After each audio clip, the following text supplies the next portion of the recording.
Anyway, so getting back to how it happened. ये एक example है by the way and not real facts and figures. Imagine कोई 1 लाख की deal आती है ब्रांड से. ठग gets 30%, that's 30,000 रुपए and मुझे मिलने चाहिए 70%, that's 70,000 rupees minus tax, etc. etc.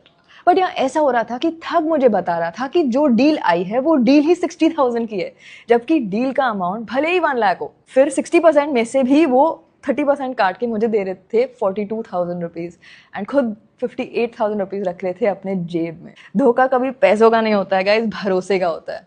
By the way सारे शूट एक्सपेंसेस मैं ही कवर कर दी थी, just to clarify. Like studio cost, videography, editing, actors, production, all paid for by me. And जब मुझे ये पता लगा फॉर द फर्स्ट टाइम, मैंने खुद को कन्विंस करने की कोशिश की कि इट्स फाइन. अगर मैंने उसको पूछा तो उसको बुरा लगेगा. एंड ये मेरे लिए प्रीटी नॉर्मल है. अगर आप मुझे जानते हो then you know that I struggle with confrontation. But इस केस में I had to tell someone. तो मैंने बताया स्काउट को नहीं, मैंने बताया मॉडल को. बड़े भाई, right? Like everyone trust him.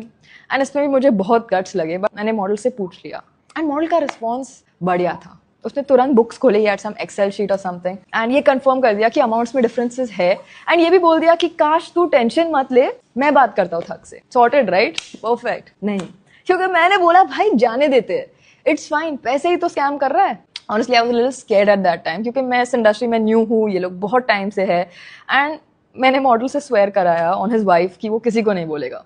So he had his कसम, डन. एंड देन ठग डिड इट अगेन. फिर से स्कैम किया and done again multiple times. And I was like भाई नहीं, दिस इज नॉट राइट. मैंने ये समझ लिया कि जिसके फितरत में ही स्कैम है उसका कुछ नहीं हो सकता. एनीवे आई फाइनली टोल्ड ठग कि मुझे उससे समझाना पड़ेगा कि ये अमाउंट्स में डिफरेंसेस क्यों आ रहे हैं. एंड ही सेड वो बताएगा. फिर नहीं बताया उसने. फिर मैंने दोबारा पूछा, फिर बताएगा. फिर बोला आज रात को, फिर कल, फिर परसों, देन नेक्स्ट वीक. फिर ऐसे 2 महीने हो गए, 3, 4. And I kept asking him. And इतना पूछने के बाद one day he just said, "How dare you ask me?" And then I knew ये मुझे कुछ नहीं बताने वाला है. And बताएगा भी क्या? उसको भी पता था कि उसने मेरे साथ स्कैम किया है. स्कैमर आपकी जेब नहीं, आपकी कमजोरी देखते हैं. Anyway, 7 months after asking him, I asked him formally email पे with my lawyer on CC. And उसका उसने दिया no reply. He literally ghosted me. And फिर एक ब्रांड ने मेरे डील के पैसे उसको बाय मिस्टेक भेज दिए आफ्टर एसोसिएशन वाज ओवर.